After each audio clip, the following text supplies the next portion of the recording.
Who among us hasn't fantasized about the experience of driving a motorcycle? Driving a motorcycle is much different than driving a car. The feeling of speed and breathtaking scenery isn't just watching through a window. It's akin to watching a short movie. On a motorcycle, the wind hits you in the face and you maintain a sense of control.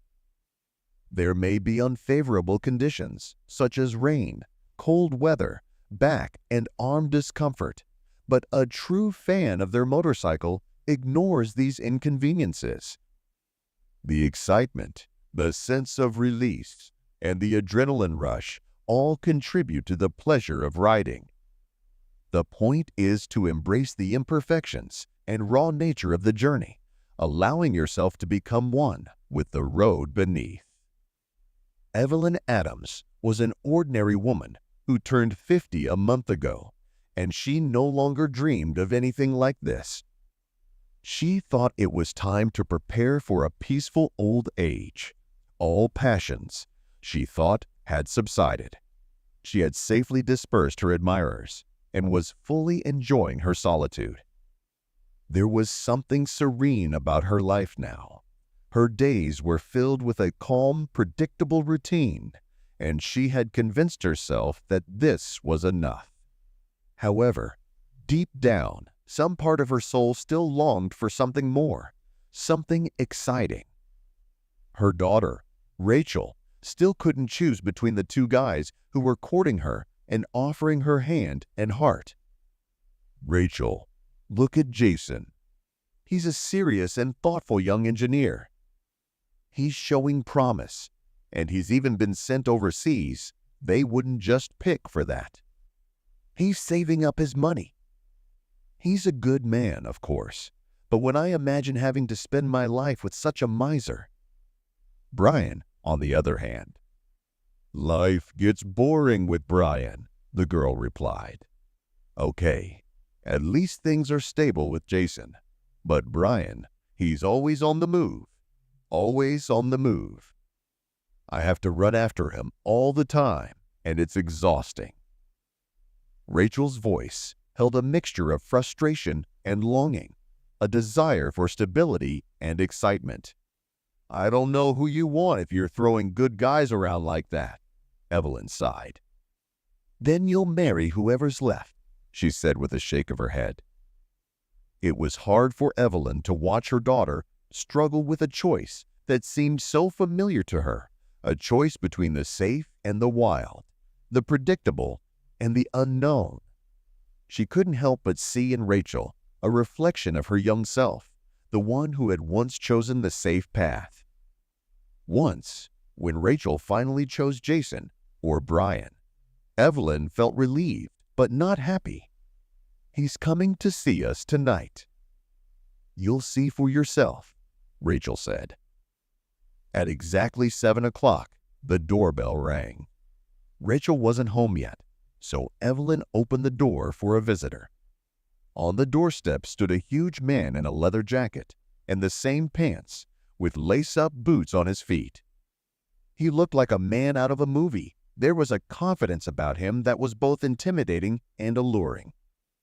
"Good evening, beautiful stranger," the man said. Evelyn was in such shock at the sight of her guest that she didn't immediately regain her senses.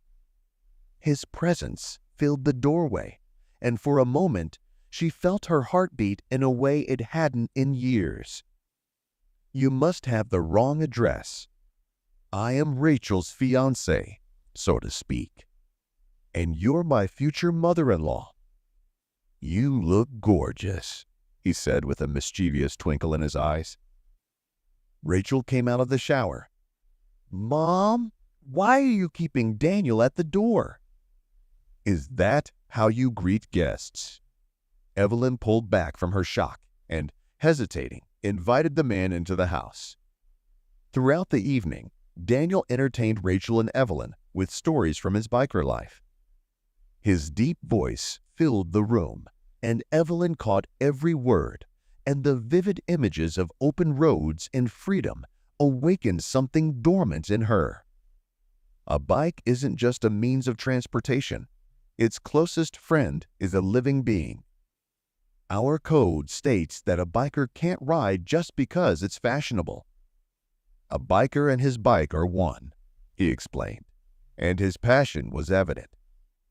The way he talked about his bike was almost romantic, and Evelyn couldn't help but be fascinated by the connection he described. Rachel was already saturated with this world, but to Evelyn's surprise, she became very interested. At every word, she felt some crazy fire inside her, a desire she hadn't realized she had. Daniel noticed her condition and smiled approvingly, sensing her growing curiosity. "Looks like you're one of us. Would you like me to take you for a ride?" he asked, looking at her defiantly. "I really want to," Evelyn replied, her voice barely above a whisper and her heart pounding. "Mom, are you serious? You can't imagine how scary it is." "It's really fast." "You've never ridden anything like this," Rachel warned, her concern obvious. "Don't scare your mom ahead of time." "I won't go too fast on her first ride, I promise," Daniel assured her, winking at Rachel. "So, what do you say, Evelyn?" he repeated, his voice encouraging her, pushing her closer to the edge of something exciting. A month later, the wedding took place. It was a colorful spectacle that began with an interesting bride-buying ceremony outside Rachel's house. The groom's friends lined up their heart-shaped iron horses, their engines roaring in celebration. On the threshold of the house, Daniel made an unusual vow to Rachel. "Rachel, I vow to take you on bike rides and let you into the garage." Rachel, in turn, promised to keep the bike dwelling tidy and never pick on him. Everything went merrily along, and they began their normal life, filled with the mellow routine of newlyweds, but always with a touch of excitement brought on by Daniel's biker lifestyle. One day, Daniel came home. It was dinner time, and Rachel wasn't home. The house was quiet, and Evelyn was sitting in the kitchen sipping tea. "Remember the first time I came to visit you? I promised to go for a ride with you, but I never did. That's not a good thing." "Let's go," he said to his mother-in-law with a mischievous twinkle in his eyes. "Let's go," Evelyn replied slyly, setting the cup down, her heart already racing at the thought. "Put something on." "I'll wait for you," Daniel said, his voice full of anticipation. When she came out, Daniel admired her slender figure, confidently circling her with his eyes. She was dressed in a leather jacket and pants, and the way she moved radiated a strong attraction. The scent of leather mixed with her perfume reached him, stirring something deep inside. She looked stunning, and for a moment Daniel felt his breath catch. "Wow," was all the man could manage to utter, his voice thick with admiration. They stepped out into the courtyard. Such a handsome man Evelyn had never even dreamed of seeing. Her knees were shaking with excitement, maybe even fear, but it didn't matter because in front of her stood a real Dodge Tomahawk, the fastest, coolest, and most beautiful motorcycle in the world. She couldn't believe she was going to get to ride it. When she got comfortable, snuggled up against her brother-in-law's back, and wrapped her arms around him, she felt incredibly good and relaxed. The jacket smelled of leather, and she inhaled the scent. It excited her, and she didn't know why. Something about this closeness, about the energy of the motorcycle beneath them, made her feel alive. The motorcycle flew down the highway. Daniel, as promised, wasn't pushing the bike too hard, but he was trying to maintain the optimal speed so as not to startle her.